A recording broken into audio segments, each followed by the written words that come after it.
All right, so infractions.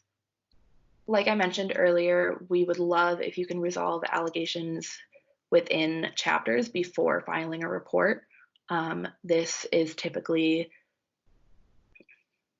This can happen through an informal discussion process. It's much easier and much more pleasant for everyone involved if you can get to the root of the problem and solve it within your chapter. If things do need to be taken farther, reports can be filed by either chapter presidents, Panhandle exec members, Rho Gammas, or the FSL advisor. So if you are experiencing something either with the way your chapter is recruiting, something with a PNM, something with a Rho Gamma, find one of those people and they will do the report. And the reports will be then submitted to either the Panhellenic president, myself, or the FSL advisor. The possible sanctions that come with the infractions, they do vary based on infraction. Social media infractions do result in a fine. That fine increases with each additional infraction. And after 2 infractions, there will be mandatory educational programming. The member in question will need to develop that educational programming. After 2 infractions, there will be a limitation on that chapter's social restriction. Alcohol or substance-related sanctions always has a fine and required educational programming, and there may be social restrictions as well.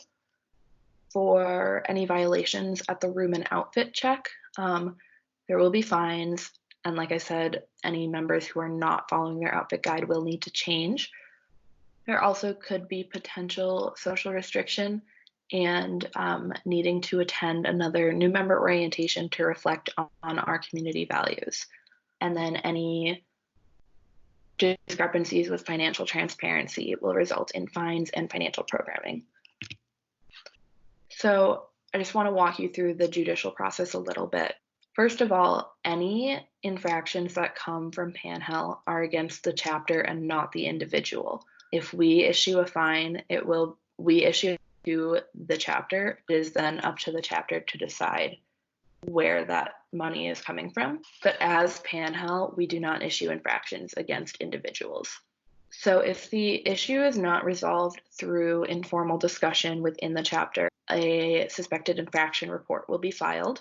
After that, the infraction notice will be given to the chapter involved. At that point, the chapter has the option between mediation or a judicial board procedure. Mediation takes place with both parties represented and a third-party mediator, and a conversation plays out about what happened, and you try to come to an agreement. The judicial board is a body with representatives from every chapter, which will hear infractions and make decisions. If an agreement is not reached through mediation, it will automatically go to a judicial board procedure. At the end of whichever process ends up happening, sanctions are assigned and a summary report is filed. If one party does not agree with the judicial board findings, there is an appeal process that you can take. Thank you so much for listening to my long presentation. If you have any questions, I'm sure that your recruitment officers will be more than happy to answer them. However, if they are unable to answer the question or you would rather ask somebody on Panhandle, you can always reach out to me. Again, my name is Laura Bisbee-Slade. I'm the Vice President of Finance and Standards. I've included my email and my phone number there, so please reach out if you need to. And again, thank you so much for listening. I hope you are all safe and staying well and washing your hands and all of that. And I can't wait for recruitment. Thank you.